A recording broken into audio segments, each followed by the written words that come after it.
Buenos días, compañeros, compañeras y profesores. Hoy nosotros vamos a presentar el caso clínico de infección respiratoria aguda a lactantes.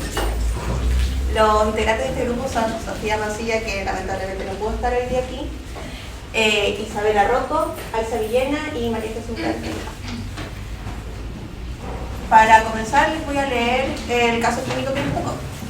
Al Servicio de Atención Primaria de Urgencia SAPU del CEFAM Centenario consulta una madre por su hijo de 7 meses. La madre refiere que el lactante comenzó hace un par de días con tos y coriza y el día de ayer se añade fiebre de 39 grados Celsius y rechaza ser alimentado. También indica que lo ve decaído y que oye ruidos en su pecho similar a un silbido. Al examen presenta fiebre de 38.5 grados Celsius rectal, polipneico, dificultad respiratoria moderada con uso de musculatura accesoria intercostal y aleteo nasal. A la auscultación siente murmullo pulmonar presente con sibilancias difusas y crepitaciones de las bases, signología de obstrucción bronquial. Dentro de los antecedentes recopilados en la anamnesis, la mujer refiere que su hijo asiste a la sala cuna desde los 6 meses, pues ella trabaja de manera informal vendiendo sopaipillas en el terminal de colectivos, siendo este el único ingreso económico que genera para la mantención de su grupo familiar. Usted, como médico o médica de turno, sospecha una bronquiolitis o una neumonía de focos múltiples. Entonces, como puntos a destacar tenemos que el paciente es un lactante de 7 meses, que el motivo de consulta es un cuadro de tos y coriza desde hace un par de días, con fiebre de 39 grados Celsius desde ayer, que rechaza ser alimentado, está decaído según la madre y ruidos en el pecho tipo silbido. Los hallazgos al examen físico son fiebre de 38.5 grados Celsius rectal, polipnea, dificultad respiratoria moderada con el uso de musculatura accesoria intercostal y el aleteo nasal. Si bien en la auscultación se escucha el murmullo pulmonar, también se escuchan sibilancias difusas y crepitaciones en las bases, lo que es un claro signo de obstrucción bronquial. Como antecedentes relevantes podemos destacar que el niño asiste a la sala cuna desde los 6 meses, lo que genera una exposición a infecciones respiratorias frecuentes. Y su contexto social es vulnerable, pues la madre trabaja de forma informal como vendedora de sopaipillas, siendo este su único ingreso familiar. Ahora, en base a todos estos hallazgos, el diagnóstico presuntivo es una bronquiolitis o una neumonía multifocal. Bueno, la pregunta 1 la dividimos en 2 partes para una mejor comprensión. Respecto de la Vigilancia Nacional de Virus Respiratorios y considerando los reportes de casos según semanas epidemiológicas, identifiquen el o los virus más prevalentes en este grupo etario. Bueno, según los datos entregados por los centros centinelas de la Red de Vigilancia de Virus Respiratorios del ISP, existen diferentes virus circulando dentro del país, los cuales son rinovirus, influenza A, el virus respiratorio sincicial, SARS-CoV-2, adenovirus, parainfluenza, metaneumovirus, influenza B y otros virus respiratorios. Sin embargo, para nuestro caso clínico nos enfocaremos en el rinovirus y el VRS. Aquí podemos ver que en el año 2023 los virus más prevalentes fueron el VRS con 5.169 casos y el parainfluenza con 2.032 casos. En el año 2024 fue el rinovirus con 4.893 casos y el SARS-CoV-2 con 1.897 casos. Por último, en lo que llevamos de año, se encuentra el rinovirus con 2.501 casos y el VRS con 1.311 casos. Aquí podemos ver la semana número 34, que corresponde del 17 al 23 de agosto. Aquí puedo ver que los virus más prevalentes son el VRS, el rinovirus y el metaneumovirus. Es importante destacar que el metaneumovirus es un virus que en el año 2023 y 2024 fue el tercer virus más prevalente dentro del año. Este tiene un periodo de circulación con los casos como más altos en invierno o primavera, por lo que recién estamos empezando a ver los casos de él. Bueno, la segunda parte indica cómo es el comportamiento de los casos reportados por el virus más prevalente, cuándo se produce el pic de casos y qué puede interpretar al comparar los casos reportados entre los años 2023 y 2025. Bueno, antes de empezar me gustaría aclarar que los siguientes gráficos fueron elaborados a partir de los informes de la red de vigilancia del ISP. Se reconoce que hay un margen de error, ya que hay algunos informes que no estaban disponibles al momento del análisis y que se consideró hasta la semana 24, que corresponde al 17 al 23 de agosto. Bueno, en el año 2023, el virus más prevalente fue el VRS, como se puede apreciar acá, donde su mayor carga de casos fue en otoño, con un pico en la semana 23 con 745 casos. Sobre su comportamiento podemos ver que empieza en verano, con 69 casos, aumentando en otoño a los 4.092 casos y bajando en invierno a 1.008 casos. En primavera no se ve, pero eso no significa que no haya estado en circulación, sino que no se encontró dentro de los tres más prevalentes. Aquí se puede ver la semana 23, que corresponde del 4 al 10 de junio, donde en menores de un año son 745 casos. En el año 2024, el virus más prevalente fue el rinovirus, con su mayor carga de casos en primavera, que fueron en 1.467 casos, con un pic en la semana 29 con 148 casos. Sobre su comportamiento podemos ver que empieza en verano con 585 casos, aumenta en otoño a 1.452 casos, disminuye levemente en el invierno con 1.369 casos y vuelve a subir en primavera. Aquí también se puede apreciar el DRS, que en comparación con el año anterior, esta vez empieza en otoño y en el verano y aumenta en invierno. Aquí se puede ver la semana 29, donde ocurrió el pico de casos, que corresponde del 22 al 28 de septiembre, donde podemos ver que en menores de un año el rinovirus fue más prevalente. En lo que llevamos de año, el rinovirus ha vuelto a ser el virus más prevalente, con su mayor carga de casos en otoño, con un pico en la semana 13, que corresponde a 191 casos. Aquí podemos ver que nuevamente empieza el verano, con 559 casos, que son 26 casos menos que el año pasado. Aumenta en otoño a 1.452 casos nuevamente y disminuye en invierno con 253 casos, que son mucho menos que el año pasado, pero hay que considerar que seguimos en invierno, por lo que puede haber un aumento de estos casos. En primavera aún no hemos empezado, así que no se puede hacer ninguna comparación. Y el BRS nuevamente empieza en otoño y aumenta en invierno. Aquí se puede ver la semana 13, que corresponde al 23 al 29 de marzo, donde en menores de un año se ve que el rinovirus es el más prevalente. Bueno, para concluir, ambos virus, tanto el rinovirus como el BRS, se mantienen a lo largo de todo el año. Sin embargo, hay ciertas estaciones donde son más prevalentes. En el caso del rinovirus, esto ocurre durante otoño y primavera. Tengo entendido que en otoño es donde hay más casos, sin embargo, nuestro análisis fue primavera. Y esto puede ser debido a que hay casos, o sea, hay informes que no están disponibles. No es posible comparar el año 2023 con los siguientes años, ya que el rinovirus recién se integró en la vigilancia en el año 2024. Y respecto a este año y el año pasado, hubo una leve disminución de casos en verano y en otoño se mantuvo. En invierno hay menos, pero porque no hemos terminado, y en primavera no se puede hacer ninguna comparación. Respecto al BRS, esta comienza una actividad en otoño, usualmente, y tiene un punto máximo en invierno para disminuir en primavera. Sin embargo, en el año 2023 esto empezó antes, y tengo entendido que empezó 4 semanas antes, por lo que hay casos en verano. Y esto fue notorio en la zona central, centro-sur y sur del país. También hay una gran diferencia entre el año 2023 y 2024, debido a que en el año 2024 se integró la inmunización contra el contra el BRS con la vacuna Nirsevimab, que protege a recién nacidos y a menores de 6 meses. Por último, el BRS este año mostró un aumento en comparación con el año pasado, sin embargo, no alcanza las cifras del 2023. Bueno, ¿qué estructura viral determina el mecanismo de transmisión? Compare la presencia de esta estructura en los diferentes virus que causan infección respiratoria y su mecanismo de transmisión. Bueno, ¿cuál estructura? Básicamente el manto o envoltura lipídica, donde la ausencia o presencia de esta influye en cuánto tiempo se mantiene el virus sobre superficies. Es importante destacar acá los virus con manto, que tienen las púas o espículas, que son ligandos virales de glicoproteínas, las cuales le dan al virus el tropismo sobre el tracto respiratorio. Bueno, aquí se puede ver una tabla comparativa del BRS, adenovirus, influenza, parainfluenza, metaneumovirus, rinovirus y SARS-CoV-2, donde los únicos que no tienen manto son el adenovirus y el rinovirus. El BRS, adenovirus, rinovirus y SARS-CoV-2 se transmiten por gotitas y contacto indirecto. La influenza y parainfluenza son solo por gotitas respiratorias y el metaneumovirus por contacto indirecto y aerosoles.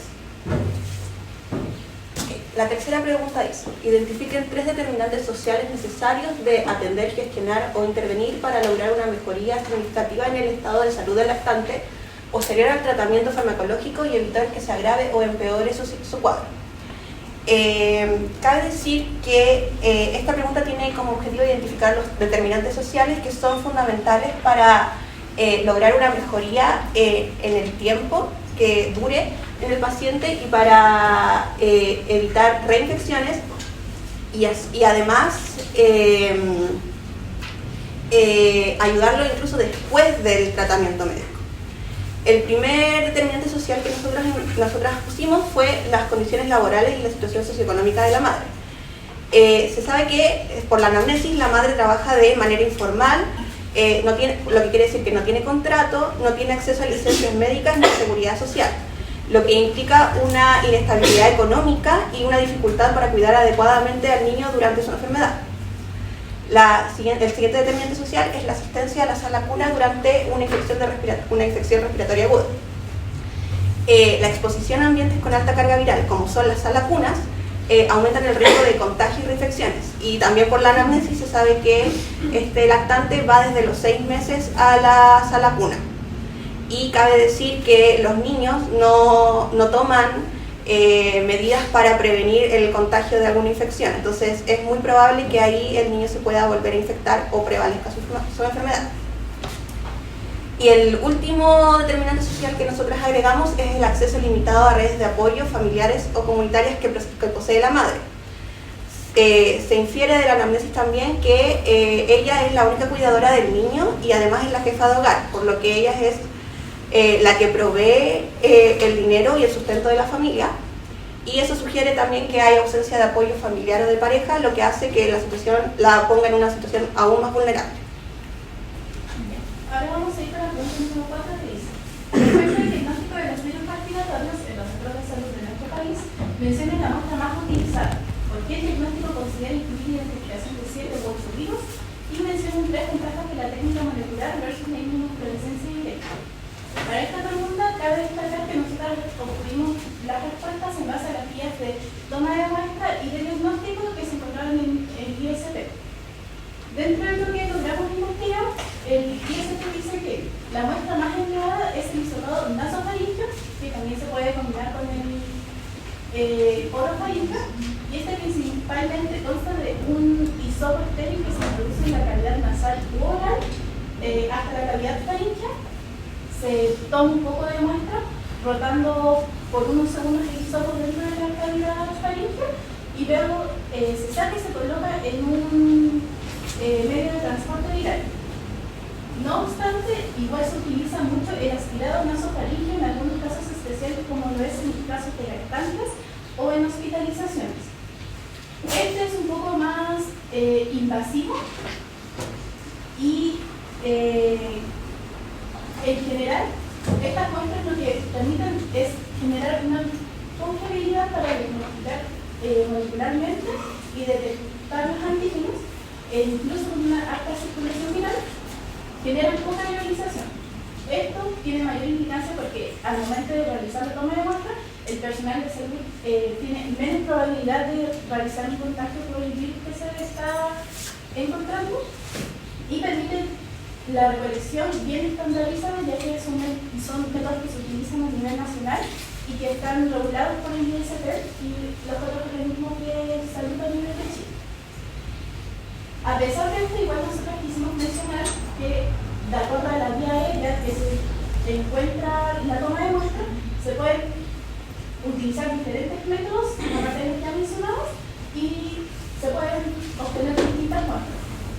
Como ya mencionamos, la vía de Vigo alta podemos obtenerlos mediante el aspirado nasofaríngeo y el hisopado nasofaríngeo, encontrando la secreción nasofaríngea y orofaríngea, y en las vías aéreas bajas se utilizan otros tipos de métodos, que serían el aspirado traqueal y lavado bronquioalveolar, obteniendo las muestras de secreción traqueal y bronquioalveolar, que no hablaremos más en detalle en esta presentación.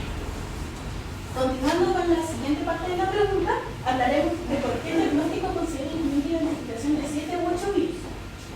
Acorde a esto, tenemos que recordar que el diagnóstico de los virus lactantes pueden ser multifactoriales. ¿Qué implica esto? Que pueden ser muchos patógenos los que causan el mismo patógeno respiratorio. Es por ello que los centros Centinela, que vigilan la epidemiología de estos virus, tienen un panel respiratorio que incluye estos 7 u 8 virus que son considerados los más frecuentes a nivel de lo que es el año. Esto permite mantener como la epidemiología y el constante regulación, porque son los virus que más se visitan en los centros hospitalarios y permiten que se mantenga un buen diagnóstico de lo que es el virus para que se pueda manejar de la manera correcta, no incluyan los diagnósticos erróneos y se puedan fortalecer las campañas que se utilizan en esa época contra el virus más prevalente de lo que es el año. Para ir finalizando, vamos a hablar de la tercera parte de la pregunta, en donde mencionamos 3 ventajas de la técnica molecular versus la inmunofluorescencia directa. Para poner un poco en contexto, hay que recordar que la inmunofluorescencia puede ser directa o indirecta. Esta es el método que más se utiliza a nivel de diagnóstico y en general la inmunofluorescencia directa habla de lo que es el diagnóstico del antígeno mediante su unión al anticuerpo unido marcado con una fluorescencia. Y en la técnica molecular se conoce más como el PCR múltiple, que este es considerado hoy en día como el estándar de oro. Dentro de las ventajas que nosotros logramos encontrar en el PCR múltiple, encontramos que tiene una alta sensibilidad y especificidad, detectando incluso los virus con baja carga viral. Tiene un amplio espectro de detección, ya que identifica virus que no solamente están en el panel viral de los 7 u 8 virus considerados más prevalentes, sino que identifica muchos más virus de los que no son tan prevalentes y tiene una detección de coinfecciones, que quiere decir que puede reconocer más de un virus de la misma muestra. En la inmunofluorescencia directa, quisimos destacar que tiene como ventaja que es rápida y accesible, ya que los resultados obtenidos de la toma de muestra y de la identificación del virus se puede realizar hasta en 2 horas y no se necesita mucho equipo sofisticado o un poco más caro. Tiene un menor costo en comparación al PCR y se aplica en laboratorios de menor complejidad y es de alta disponibilidad y se utiliza a nivel nacional. A pesar de esto, también quisimos realizar una comparación para que quede un poco más claro de la técnica molecular y ciertas características. La técnica molecular tiene mayor sensibilidad a comparación de la inmunofluorescencia directa. Es más probable que detecte los virus sin un mayor margen de error. Tiene una detección de coinfecciones mucho mayor a comparación de la inmunofluorescencia, ya que la inmunofluorescencia tiende a tener falsos positivos o falsos negativos en una mayor cantidad y no detecta muchos virus a la vez.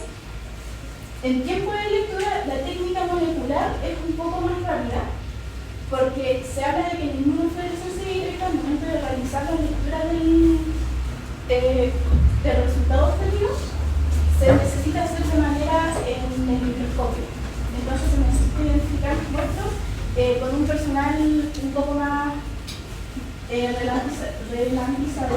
Y en el espectro de virus detectados, la técnica molecular detecta muchos más virus de los que se generan a nivel de lo que es el año comparación de inmunofluorescencia directa. Ahora vamos a hablar de la pregunta número 5, que es ¿qué medidas de precaución específicas se deben tomar en caso de hospitalizaciones por VRS? Para responder esta pregunta, hay que tomar en consideración la transmisión del mecanismo del VRS. En este caso, como ya mencionamos en la pregunta número 1, el VRS se transmite por gotitas y contacto indirecto.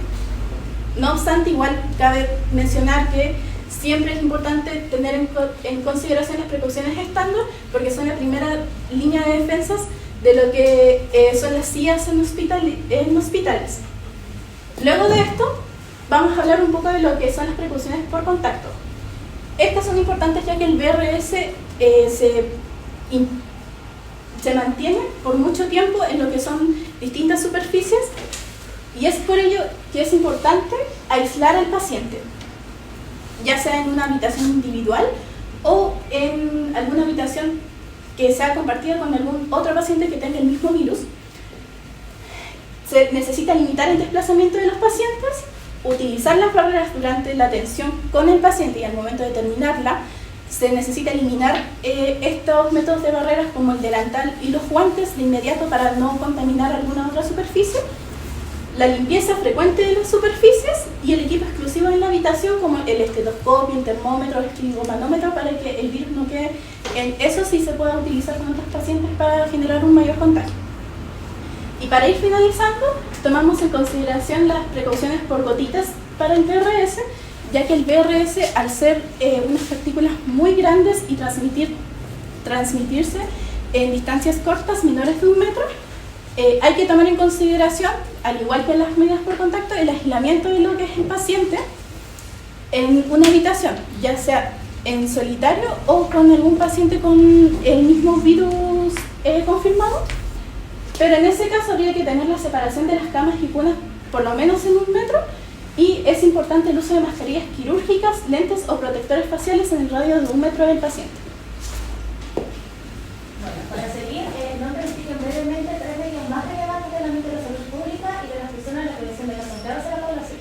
Para situar con la vacunación, ya que se sabe que la implementación de vacunas contra infecciones respiratorias prevenibles disminuye los casos graves y hospitalizaciones, especialmente en aquellos grupos más vulnerables como son los lactantes, adultos mayores, personas con enfermedades crónicas o inmunocomprometidas. Algunos ejemplos que se toman son las campañas nacionales de vacunación que se realizan antes del invierno, aquí y aquí, y el Programa Nacional de Inmunizaciones. Es importante destacar también la vacunación del personal de salud, ya que esto disminuye la probabilidad de enfermarse y contagiar a sus pacientes. Y esto también es importante, ya que disminuye la propagación de estas infecciones dentro de los centros de salud y por tanto las guías. Seguimos con la educación sanitaria y promoción del autocuidado. Las estrategias de educación sanitaria buscan entregar información clara y accesible a la comunidad sobre estrategias de autocuidado, como lo son, bueno, no importa, sigamos. Algunos ejemplos. Bueno, también es importante en esto enseñar a los padres sobre signos de alarma para que estos puedan llevar a los niños a centros hospitalarios antes de que la enfermedad se agrave. Por último, control y protección de grupos de riesgo, que son la identificación y seguimiento de aquellos grupos más vulnerables, con la intención de una atención temprana para así evitar hospitalizaciones o la muerte, en los casos más graves. El alcalde Rizal implementa el programa IRA en la APS, en la Atención Primaria de Salud, con las salas IRA y ERA, con el objetivo de disminuir la mortalidad contra las infecciones respiratorias. Ya. La pregunta 7 dice, indiquen cuáles de las manifestaciones clínicas de este paciente son provocadas por acción de la respuesta inmune, justifiquen su respuesta. Para empezar hay que decir que la mayoría de los síntomas de este paciente son consecuencia de la respuesta inmune de su sistema inmune frente a la infección. Y estas respuestas se pueden clasificar en 2 grupos, en generales y en localizadas. Generales, primero tenemos la fiebre, que es una respuesta innata inducida y se está dada por la interleucina 1 alfa, interleucina 6, el factor de necrosis tumoral alfa y también por los interferones alfa, beta y gamma tipo 1 y 2. Aquí los macrófagos secretan principalmente interleucina 1, que desencadena la liberación de prostaglandina E2 y la cual actúa a nivel del hipotálamo. Aquí en la imagen de la izquierda se puede ver los interferones, que están actuando como sistema de alarma antiviral, y ellos inducen la activación del sistema inmune y activando el hipotálamo, y el hipotálamo aumenta la temperatura corporal para intentar frenar la infección. Los otros síntomas generales son el decaimiento y el rechazo alimentario. Estos son una respuesta innata inducida también, pero por la secreción de la interleucina 18, por los epitelios y los macrófagos en la fase aguda. Aquí se puede ver como la interleucina 18, que es una citoquina proinflamatoria, funciona y activa varios sistemas en el cuerpo, como está el hígado, el músculo, el tejido adiposo. Ahora, las localizadas. Primero tenemos la coriza, que es un fenómeno que se produce por el tropismo del patógeno por el epitelio respiratorio de las vías altas y que por acción de citoquinas proinflamatorias se inflama y también secretan moco para evitar la propagación del patógeno y así facilitar su eliminación por el escalador mucociliar. Los crépitos son la presencia de líquido o moco en los bronquiolos como respuesta adaptativa. Por la mecánica respiratoria normal, el edema pulmonar en este espacio genera este ruido que es parecido como a cuando uno succiona una caja de jugo. Y las sibilancias y el estridor. Las sibilancias generan inflamación en los bronquiolos como una respuesta innata inducida, y el estridor tiene una mecánica similar pero en las vías superiores. Aquí quería decir que las sibilancias, cuando se inflaman las vías respiratorias bajas, estas se estrechan, y esta estrechez es la que genera este ruido parecido a un silbido. Y la tos es un mecanismo fisiológico del cuerpo que es parte de la respuesta inmune innata. Todos estos síntomas hacen que se genere una dificultad y una resistencia al paso del aire en el lactante. La dificultad de paso del aire también genera una dificultad en el intercambio gaseoso en los alvéolos. Y esta presión negativa generada por la obstrucción de las vías respiratorias provoca que se hundan los tejidos blandos de la caja torácica, y el cuerpo del lactante, como se mencionó en el caso clínico, cuando leí el caso clínico, genera este aleteo nasal que es el intento de su cuerpo para facilitar la entrada de aire. Indica los tratamientos farmacológicos en una neumonía típica de la comunidad, típica y no típica. Para poder expresar una NAC, que es una inflamación aguda del parénquima pulmonar, que afecta principalmente a los alvéolos. Esta se adquiría por la exposición a un microorganismo fuera del hospital, en un paciente inmunocompetente. Realmente la identificación del agente etiológico es muy complicada, ya que el cuadro clínico no es específico, es muy general. Pero sin embargo, la edad es un predictor para saber cuál podría ser. Importante destacar que no es recomendable darle antibióticos de rutina, de forma rutinaria, a menores de 5 años, ya que usualmente los cuadros son por infecciones de origen viral. Bueno, aquí se puede ver los agentes etiológicos más frecuentes según la edad, que en el caso de nuestro caso, o en el caso sería aquí, entre 4 y 24 meses, donde etiología viral se encuentra el BRS y adenovirus. Y sobre bacterias, el Streptococcus pneumoniae para la NAC típica y el Mycoplasma pneumoniae para la NAC atípica. Bueno, en una NAC típica el tratamiento se enfoca principalmente en el manejo sintomático de apoyo, ya que los cuadros virales son autolimitados y no se requieren antibióticos, por lo que se utiliza paracetamol, 15 miligramos por kilogramo de peso corporal, dosis máximo cada 6 horas, o ibuprofeno, 10 miligramos por kilogramo de peso corporal, dosis máximo cada 8 horas. Esto para controlar la fiebre y el dolor si es que el paciente lo presenta. También se recomienda el uso de broncohidratos si es que hay dificultad respiratoria. Los antitusivos y mucolíticos no se recomiendan, ya que dificulta la eliminación de las secreciones. Y por último, se debe educar a los cuidadores sobre la evolución esperada de la enfermedad, que como dije era autolimitada, y se debe enseñar sobre medidas preventivas como son la vacunación y la higiene respiratoria. Esta información fue sacada por esta guía clínica de infección respiratoria baja de manejo ambulatorio menores de 5 años. En caso de una sospecha de alergia bacteriana, en una típica como el Streptococcus pneumoniae, el lactante con neumonía de manejo ambulatorio, se recomienda la amoxicilina, 50 miligramos por kilogramo de dosis corporal al día, en un tratamiento cada 12 horas por 7 días, con un máximo de 2 gramos al día. Si ante una sospecha de agentes atípicos o una alergia a alcálicos, se recomiendan los macrólicos, como son la azithromicina, que son 10 miligramos por kilogramo de dosis corporal al día, en una dosis diaria por 5 días, y la clarithromicina, 15 miligramos por kilogramo de peso corporal al día, en 2 dosis diarias por 10 días, máximo 1 gramo al día. Esta información fue sacada por esta guía. Y ahora para ir finalizando, veremos la pregunta número 9 que dice: el lactante con infección respiratoria aguda y sibilancias, ¿qué parásitos podrían incluirse en el diagnóstico diferencial y cómo se podría confirmar su presencia? Para esta pregunta hay que tener en mente que cuando uno ve un cuadro de enfermedad respiratoria, normalmente piensa en algún tipo de virus, como lo puede ser el BRS o la influenza. Pero igual hay algunos parásitos que principalmente se identifican en la migración larvaria, que pueden incluir este mismo cuadro respiratorio. Para este diagnóstico nosotros consideramos dos parásitos importantes, que son las Ascarasis lumbricoides, que principalmente se habla de que durante su fase del ciclo de vida, en la fase de migración, luego de haberse ingerido, que generalmente se ingieren por huevos embrionarios de suelos contaminados o alguna superficie contaminada, esta migra hacia el intestino delgado.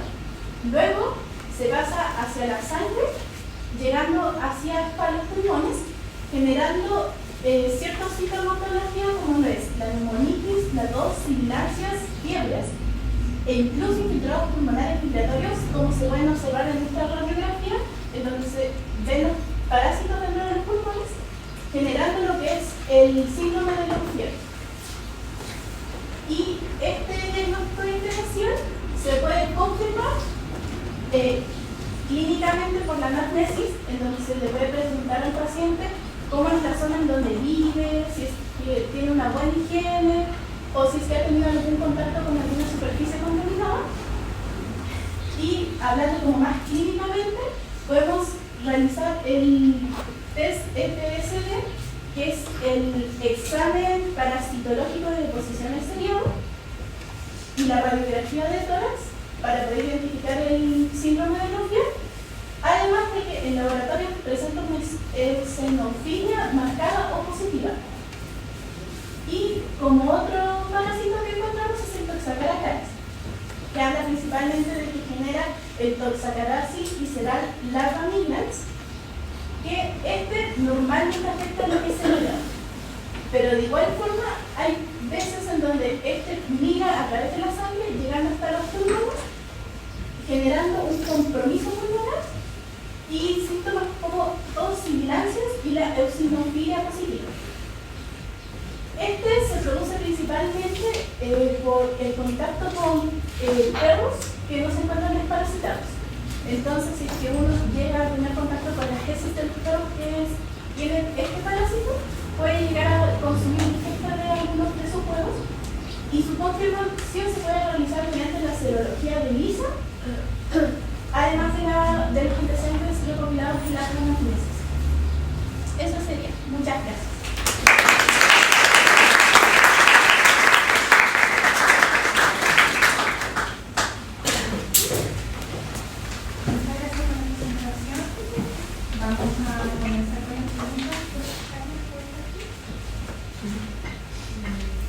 Bueno, agradecerles que tomaron el esfuerzo de entender esta licencia, así que es mucho más esfuerzo para ustedes, gracias. Me parece porque no está bastante buena la presentación, me gustó todo. Quisiera igual hacer alguna aclaración, quizás a su compañero también. Por ejemplo, me gustó cuando mostraron los gráficos, quizás eran hartos gráficos, que pueden mostrar más. Quizás sea más sencillo. Es que es por año, entonces, sí, de la primera. Eso es más sencillo de los 3 años. Ese es desde el último año, porque cada año. Entonces, aquí tienen los últimos 3 años que se estaba, ¿no? No, no, el gráfico por año. Pero tenías uno al converso que es Sí. Marcamos a los 2 kilos. Más que 6. Dice, Vigilancia Nacional de Control Respiratorio considerando los reportes de casos según semana tiene algo más prevalente en el grupo etario. Ya, y ustedes sacaron solamente los menores de un año. Ya, los menores de un año. Ya. La pregunta es primero que me aclarara, quizás a sus compañeros, ¿cuáles son los casos que se notifican? Porque el niño que va, que algunas veces las mamás los llevan, los niños lo vienen ella. Entonces, todo se notifica, ¿qué se notifica? Es importante. Los centros centinela, que son los hospitales encargados de estos informes, que son varios, no sé cuántos son, se encargan de decir los casos positivos de los niños que están ahí abajo.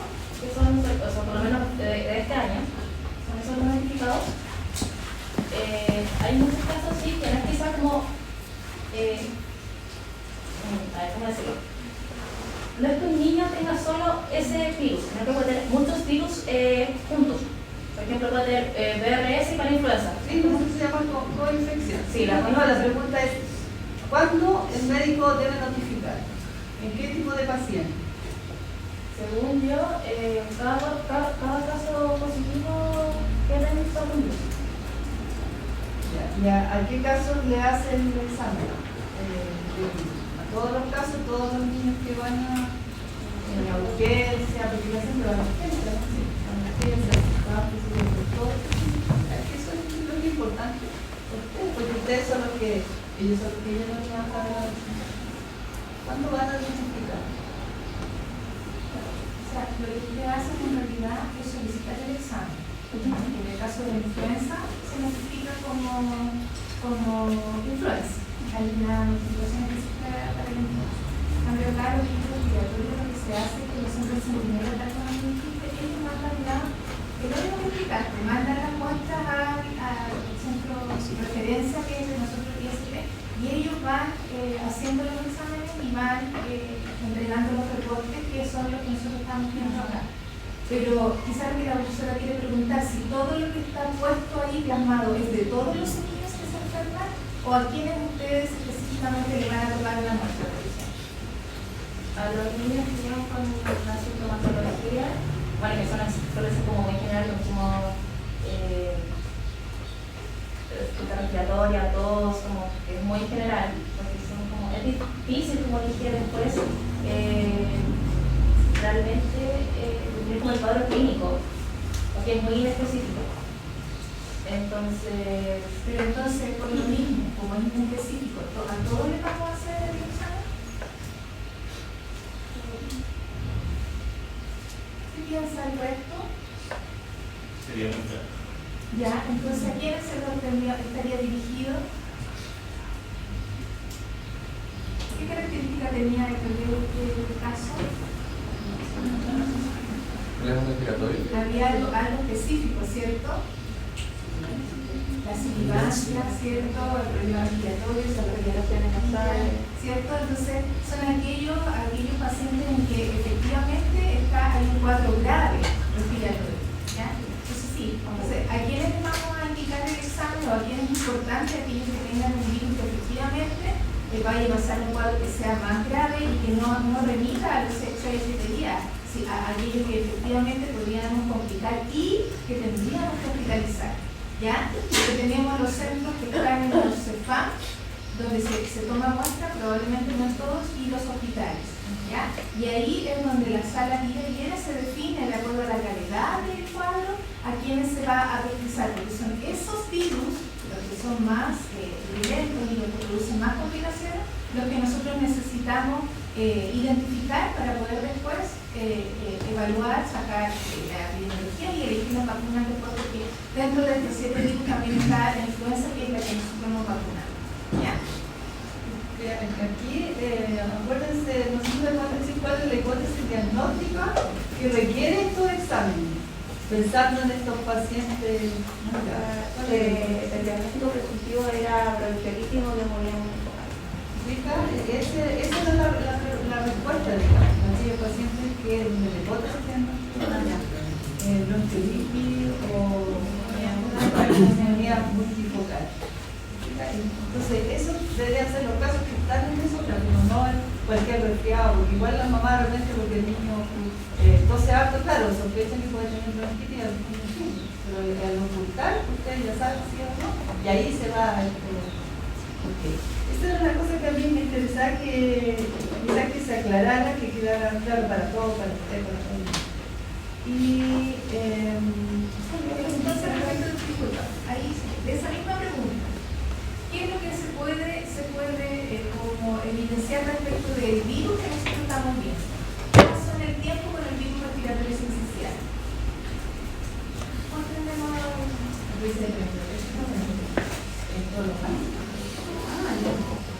el VRS, antes de que se implementara el nirsevimab dentro de las vacunaciones, era como muy elevado, porque por ejemplo en el 2023, que uno se implementaba, llegaron a ser 5.169 casos. En el año 2024 que se implementó la vacuna, de hecho ni siquiera aparecen entre los temas ni siquiera de los temas prevalentes, porque el tercero en el año 2024 es metanemovirus. No recuerdo si era el cuarto o quinto más prevalente, pero obviamente hay mucha diferencia entre el 2023 y el 2024. 2025 igual es más bajo, pero dentro de los periodos comparados que llevamos de año, ha habido un aumento de casos. Sin embargo, no es tan significante como fue en 2023. ¿Qué podríamos hablar respecto del efecto de esa vacuna? ¿Qué otra cosa se produce, aparte de la baja del caso? La baja de ¿Qué hospitalizaciones, monoclonal? ¿No? la baja de hospitalizaciones, Ya, y por ende, ¿qué más el sistema de salud no se satura. ya, pero ¿qué más disminuyó con la introducción del anticuerpo monoclonal? Bajamos las hospitalizaciones y qué más. Los casos reportados. ¿Qué más habrá pasado? ¿Para qué más sirve la vacuna? Ya, pero ¿cuánto? Disminuyeron las muertes, pero tienen que ver por Estados Unidos. Ya. Y con la introducción del anticuerpo monoclonal se elimina completamente la vacuna elimina, evita que Disminuye los casos. Sin embargo, igual hay que considerar que no todos los lactantes no reciben esa vacuna. Por lo que igual va a haber incidencia de casos, pero no va a llegar a la muerte como usted dijo, no hacer casos tan graves. En general. Después vamos a hablar un poquito más de eso, pero sí con una otra pregunta. La otra pregunta era... Disculpa, Carmen, disculpa, quería, asociado a lo mismo, quería hacer una pregunta, ya que están hablando de esto. ¿Eso significa que en 2024 desapareció el virus? Porque no hay casos sí había, reportados. pero no estaba entre los 3 más prevalentes.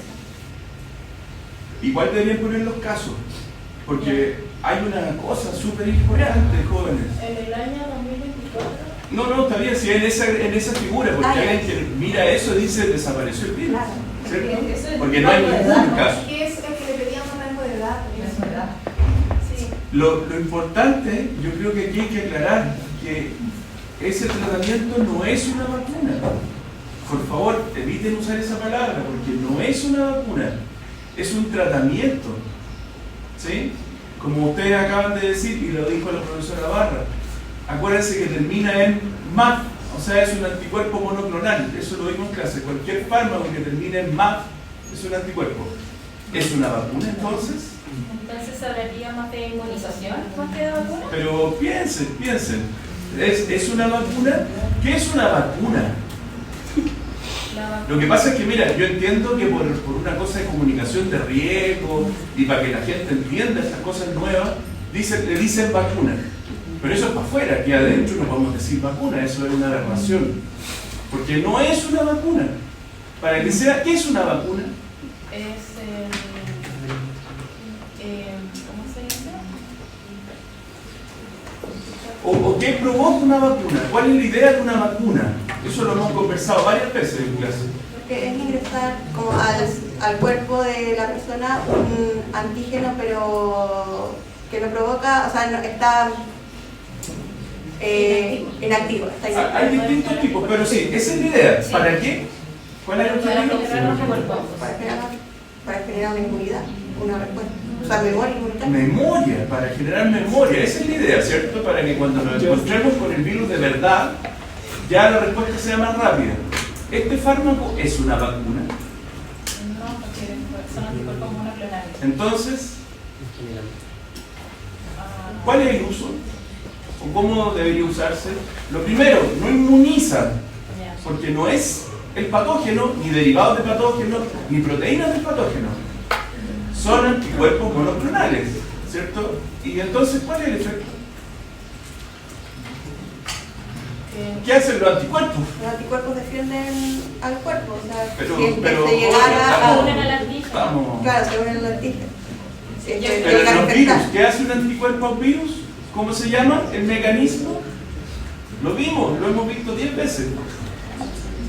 ¿Qué le hace un anticuerpo a un virus? Lo neutraliza. Lo neutraliza, exacto. Por lo tanto, es un tratamiento. Este fármaco es un tratamiento, ¿sí? cuando el médico tiene la sospecha o la confirmación, porque es caro, ¿cierto? Pero está disponible, de que es BRS, lo usa como un tratamiento. O sea, no es como en las vacunas, en las cuales se entrega por si acaso antes. Sí, no, es que se entrega, el programa es entregarlo antes, se entrega a los 6 meses y antes de los 6 meses y a los recién nacidos. Así partió. Y este año nos dieron fechas para la campaña, digamos. Entonces, si bien no es que el médico lo decida, el ministerio lo definió como parte de un programa. Pero entonces, ¿cuál es el mecanismo de acción? Es un tratamiento, ¿cómo se llamaría si lo dan por si acaso? Porque es probable que el niño se enferme de virus respiratorio sincicial. ¿Cuál es la probabilidad de que un menor de 1 año se infecte de BRS? ¿Es alta o baja? De acuerdo a los datos que usted ha mostrado. Este año por lo menos está más baja de lo que pero es alta. Pero antes de usar el anticuerpo. Alta, ¿cierto? Y más en el Por lo contexto tanto, de... ¿qué efecto tiene este fármaco entregado a los 6 meses o al mes, como comentó la profesora Barra? ¿Cuál sería el efecto? ¿Cómo le podrían llamar? Porque ya estamos convencidos que no es una vacuna, ¿cierto? Entonces, ¿qué efecto sería? No sé si lo vieron, Carmen. ¿Vieron efecto profiláctico? ¿Profilaxis?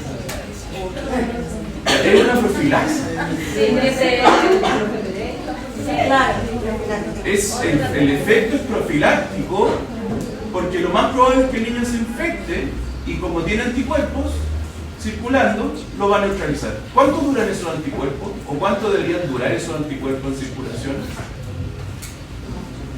¿Cuánto dura un anticuerpo? Lo mismo. Sinceramente. Si es IgG, podría durar 3 o 4 meses, hasta 6, ¿cierto? Porque la vida media son de acuerdo a la vida media, ¿cierto? Ya, jóvenes, por favor, cuando usen esta información, que yo sé que en la página hablan de vacunas, ustedes tienen que filtrar, ¿cierto? Y usar la palabra correcta, ¿sí? Tal vez a la mamá le explica que es una vacuna, porque explicarle que por si acaso le van a dar un anticuerpo, a lo mejor no lo van a entender en términos de la población, ¿sí? Pero aquí adentro en la sala hay que hablar del efecto verdadero, ¿sí? Eso, solo quería agregar eso. Gracias. Ya, bueno, lo importante aquí es que se hizo una campaña, ¿cierto?, a nivel nacional que tuvo un buen efecto a nivel epidemiológico y está muy bien escenario, que era el mejor de lo que se esperaba. Ya, lo que otro que quería decir, nosotros estamos hablando de un chiquitito de 7 meses, pero ¿cuál es el grupo etario en que es más común en uno de estos otros? Hasta 4 menores de 5 años, ¿cierto? Ya, eso es importante que lo sepan, porque por eso estamos haciendo este caso clínico, porque es el virus más prevalente en menores de 5 años, ¿ya?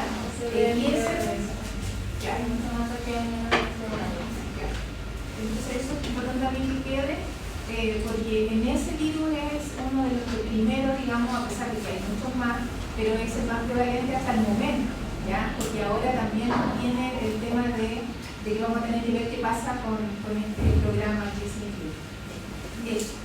A mí me quedaba una pregunta que era, en este caso, en el contexto del caso, ¿dónde puede haber adquirido, no los resultados del virus?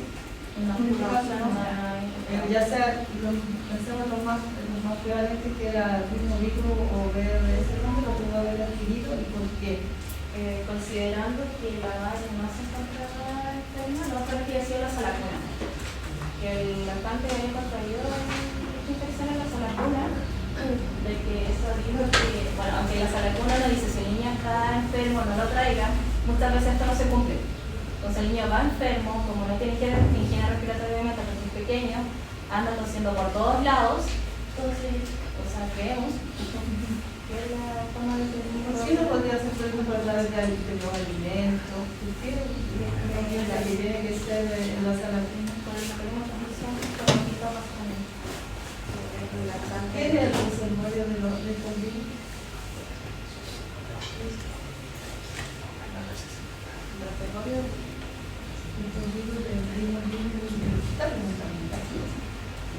mismo libro de inicial respiratorio. Bueno, ¿qué son los reservorios? Los reservorios pueden ser otro niño o puede ser sobre la superficie de la sola zona. Que aunque el BRS el BRS tenga, o sea, se va tomando, igual hay cierto tiempo que se mantiene sobre superficie. Tienen que tener cuidado porque cuando tienen consultas sobre los reservorios, recuerden que los reservorios donde se multiplica el virus y en la superficie no se va a multiplicar. Entonces, siendo humano, el reservorio va a compartir, claro, a otro niño que consta con la infección. Eso. Quería hacer una consulta. Entonces, ¿cuál es la muestra más adecuada o la muestra más usada para la identificación del virus respiratorio? En este caso debería utilizarse el hisopado nacional. Esa era la respuesta. ¿Ya? Eso era lo que necesitábamos saber. Todos lo hemos hecho COVID, ¿cierto? Lo hemos hecho alguna comisión, el diagnóstico en la vía respiratoria se usa el torulado, ¿ya? Y tal como ustedes dijeron, las otras muestras son para esos casos especiales, ¿ya? Pero en general para los virus respiratorios, si se le toman los primeros días del cuadro, es con torula nasofaríngea, que es lo más adecuado, ¿ya? Quiero que salir con una duda. ¿Cuál es la sensibilidad de una técnica PCR? O sea, la sensibilidad nosotros la identificamos porque donde la técnica PCR se identifica. Pero ese valor que tú tienes ahí corresponde a la sensibilidad de la técnica PCR. Por lo que nosotras investigamos, decía que sí. Decía que era como la sensibilidad de los virus en general. Ya. En general las PCR son muy sensibles, pero mucho más específicas. Entonces, sobre el 80%, ¿ya? Así que esos valores de ahí como que no corresponden a la sensibilidad específica de la técnica, porque si tú dices técnica molecular, esa es la sensibilidad, en rigor es así. Y lo que quería aclarar es que tanto la inmunofluorescencia como la técnica PCR pueden identificar las conexiones, pueden identificar más de un virus, ¿ya? Pero si nosotros tuviésemos que elegir de acuerdo para identificar verdaderamente a nuestro paciente, ¿cuál técnica utilizaría? O sea, la más segura es utilizar el PCR. ¿Por qué? Porque es un diagnóstico más certero. ¿Por qué? En base a la técnica, pensando en cómo el fundamento de la técnica de PCR. Porque en sí, la técnica de PCR lo que hace es que al ya obtener la muestra y analizarla se analiza, no recuerdo muy bien el nombre, pero se analiza más la cantidad, o sea, con una baja carga viral. ¿Ya? En cambio, la inmunofluorescencia necesita como un poco más de... Ya. ¿Y por qué yo puedo utilizar menos carga viral con una técnica de PCR? ¿Qué pasa? ¿Qué se hace en la técnica? ¿En qué consiste la técnica que yo puedo estar frente a menos carga viral? ¿Compañero va a empezar? Sí.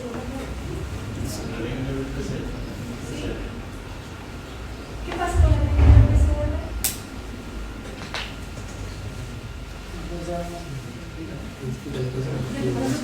PCR después es con proceso de multiplicación, después viral, entonces se podría multiplicar de una carga más baja.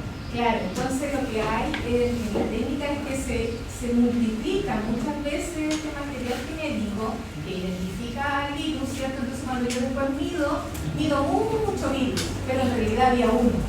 En cambio en la inmunofluorescencia había uno, y yo como tecnólogo tengo que ser capaz de ver ese uno, ¿ya? Aunque le pongo inmunofluorescencia para poder verlo, es más fácil o es mejor, más adecuado hacer una técnica por PCR, que ese uno que había se me va a transformar en 100, no sé, mucho, y al identificarlo voy a poder tener la posibilidad de, teniendo baja carga viral en mi paciente, se va a poder identificar, ¿ya? Lamentablemente no todos los centros tienen PCR disponible, y afortunadamente nosotros acá en el Valle, después de pandemia, que llegó San Camilo y quedamos nosotros, con PCR, antes hacíamos inmunofluorescencia.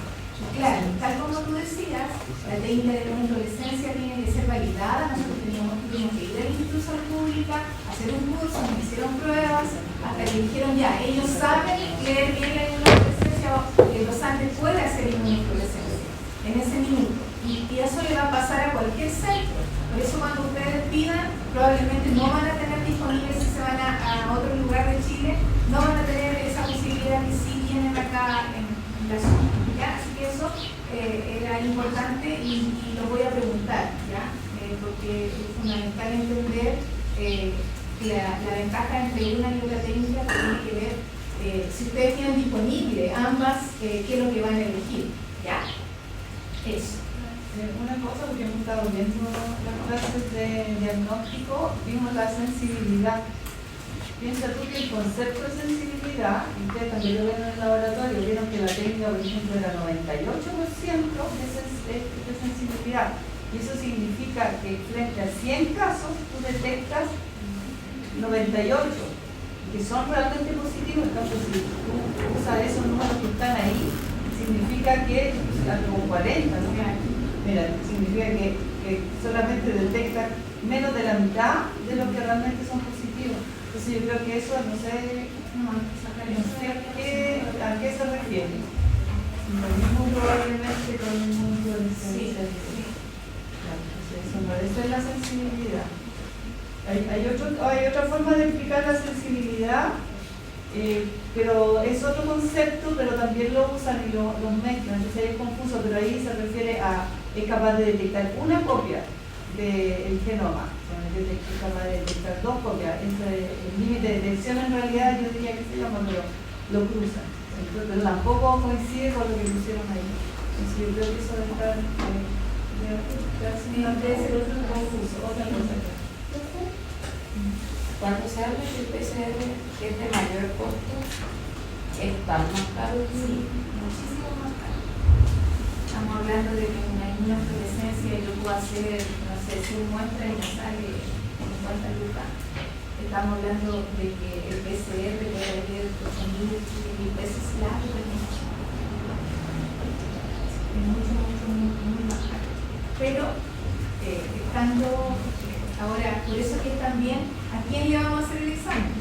Entonces, por eso que es importante no utilizar el recurso si no es necesario. Si voy a hospitalizar al paciente, sí o sí le hago el examen. De hecho, nosotros tenemos el rápido de PCR que hacemos solamente 3 virus: influenza A, influenza B y COVID, para que cuando ingresemos a nuestro paciente sepamos en el fondo que esas 3 cosas, o sea, esos 3 virus, si están o no están presentes en mi paciente, porque yo lo tengo que ingresar para poder interviniendo de la edad, para poder definir dónde lo hospitalizo, ¿ya? Entonces, bueno, ahí se van viendo más opciones, pero en el fondo no es para toda la población, no es como hoy me siento mal, voy a ir a hacer un PCR, ¿ya? Entonces, no es así. Entonces, si tengo las dos opciones, PCR o fluorescencia, ¿cuál es poco? Si su paciente está grave, PCR. Y si usted lo tiene que hospitalizar, también PCR. O sea, ¿en qué casos cojo fluorescencia entonces? Bueno, la puede tener disponible. Si está disponible para todos, ustedes la utilizan. Por eso va a depender de dónde ustedes trabajen y qué posibilidades tengan, porque los centros también restringen a quienes ustedes pueden tomar la opción. Entonces, lo importante es usted la condición de su paciente, usted mire cuál técnica tiene y sepa las ventajas y las desventajas para poder tomar esa decisión. Antes de pasar a José Luis, entonces, si yo tengo una neumonía típica, ¿con qué trato a mi paciente? Ustedes lo ponen.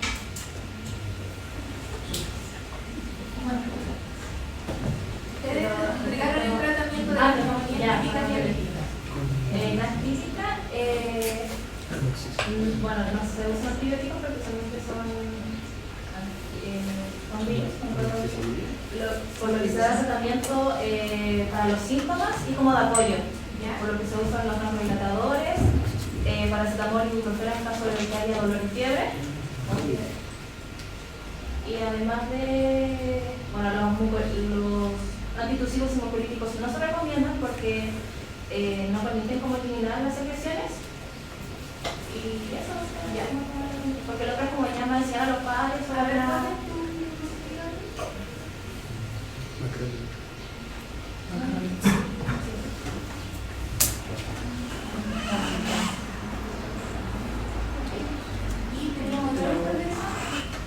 Sí, esto es el caso de energía bacteriana. Usamos amoxicilina. Ah, ya, perfecto. ¿Uso típico o con alergia de lactano?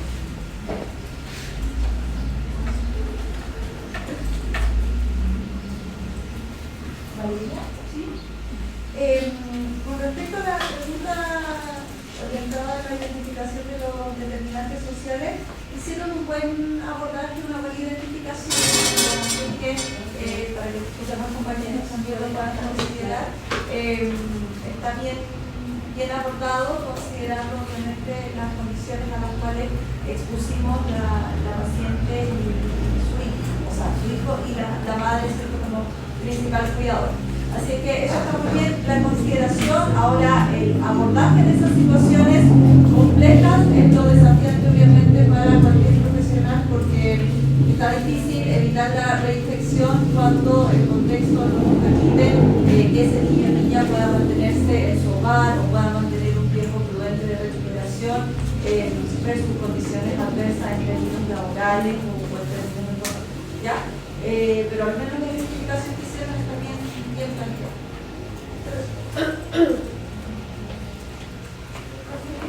Sí, bueno, no le había dado gracias por la presentación. Solo, bueno, comentar lo que le había dicho al principio, que la letra está un poco chica. Si no lo tuviera antes el power no vería nada, ¿sí? Pero pueden ir a la parte de inmunología, a la siguiente, la que dice localizadas. Ahí. Créditos, la siguiente.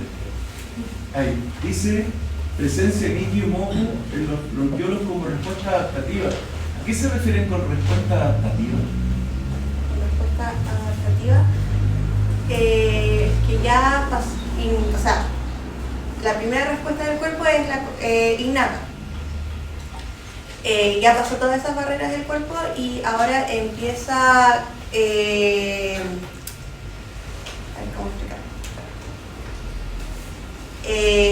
A usar. Si quiere responda a otro del grupo, no necesariamente. Yo creo que se puso nerviosa porque sí, eso también es algo ultra sabido.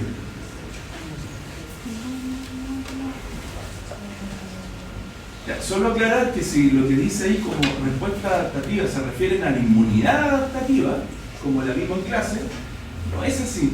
¿Ya? La verdad es que el líquido del moco depende de la inmunidad innata, solamente, no de la adaptativa. ¿Sí? Lo otro que quería comentar es que si este niño, ¿cuál es el problema de no tratar esta neumonía? ¿Cuál es el problema de no tratarlo, de no tener ojo, de no estar atento al cuadro clínico? ¿Cuál es el problema? El niño está presentando, además de la mayoría de los síntomas, está presentando insuficiencia respiratoria, no está pudiendo respirar. Entonces eso lo podría llevar a la muerte si no lo tratamos. Ya, eso le faltó poner. Le faltó poner que precisamente la gran complicación de la neumonía es la inflamación y por lo tanto la infiltración o el edema que se produce a nivel alveolar. Y eso es lo grave, lo otro también es grave, ¿cierto? Pero eso es muy grave y este niño ya debe tener un grado de edema pulmonar a nivel de alveolo. Por eso como que por el aleteo nasal como sí, lo que pasa es que el aleteo nasal podría ser solamente por la secreción de moco en la vía superior, porque eso aumenta, como vamos a ver en clase después, eso aumenta la resistencia y por lo tanto hay que hacer un esfuerzo ventilatorio mayor, una expulsión mayor, incluido el aleteo nasal. Pero en este caso, si es que dada la biología viral, bueno, bacteriana podría ser también, pero dado que es viral, el problema grave, y no estoy minimizando el moco de la vía superior, por favor, es que haya edema en el alveolo, ¿sí? Porque eso sí va a alterar de manera drástica la función respiratoria y la ventilación sanguínea, ¿sí?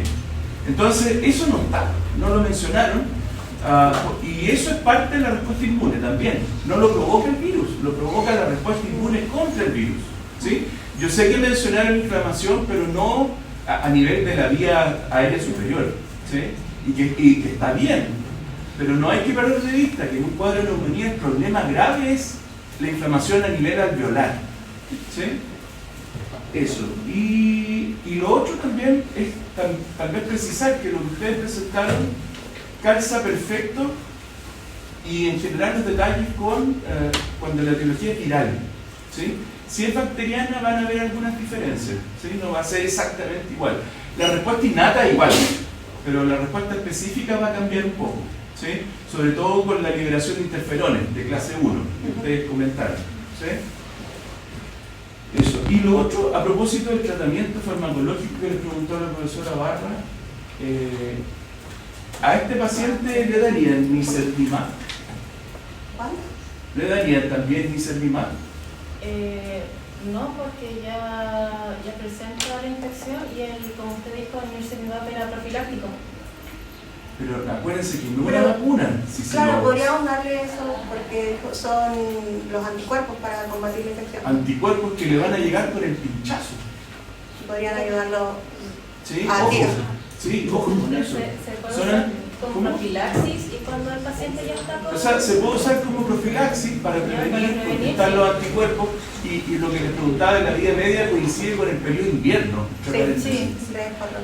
Pero también puede ser como tratamiento, porque en vez de esperar, si la infección es reciente, los síntomas son recientes, en vez de esperar 10 días o 2 semanas y que el caso se agrave, le pueden dar al tiro nicerlimab y le van a inyectar anticuerpos específicos contra el virus respiratorio syncytial de manera instantánea, ¿sí? Entonces, también hay que, por lo mismo, eso refuerza la idea de que no es una vacuna, que es un efecto que actúa de manera inmediata, por decirlo así. ¿Puede repetir el nombre del medicamento?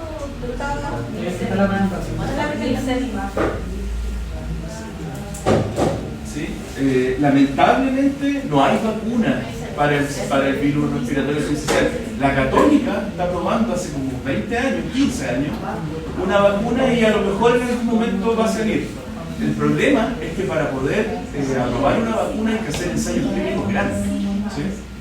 Y además encontrar un laboratorio que auspice la fabricación del fármaco. Entonces,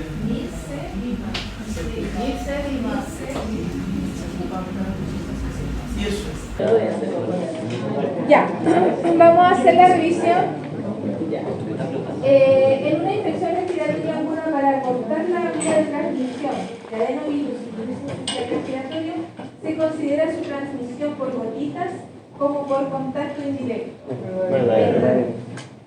El virus respiratorio syncytial constituye la principal etiología viral de infección respiratoria aguda baja en todos los grupos etarios, solamente en los más pequeños. ¿Ya? Igual hay que tener ojo con los abuelitos, pero en realidad el más importante es menor de 1 a 4 años, o sea, menores hasta 4 años. Para el diagnóstico de virus respiratorio se utilizan técnicas indirectas con muestras faringeas. Son todas técnicas indirectas. Sin excepción, una forma de evitar ir al grave por virus respiratorios en lactantes es a través de la vacunación. Falso. Falso. Aunque fuera vacuna, tampoco lo evita. ¿Ya? Es un anticuerpo monoclonal. ¿Ya? La respuesta inmune contra virus respiratorios syncytial es la principal causa de la dificultad respiratoria descrita en el caso de hoy. 8. Los parásitos nunca generan síntomas respiratorios.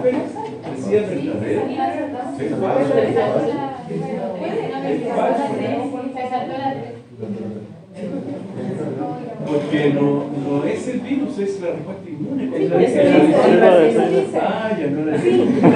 Dice, la respuesta inmune contra virus respiratorios syncytial es la principal causa de la dificultad respiratoria en el caso. Ya, empezaré. 8. Los parásitos nunca generan síntomas respiratorios, por lo que no corresponde al diagnóstico diferencial de la infección. Falso. ¿Cuáles eran? Se saltó la Ya.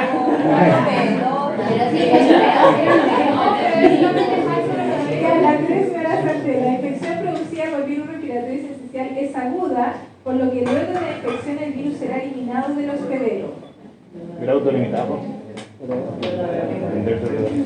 Ya, entonces, entonces por eso que la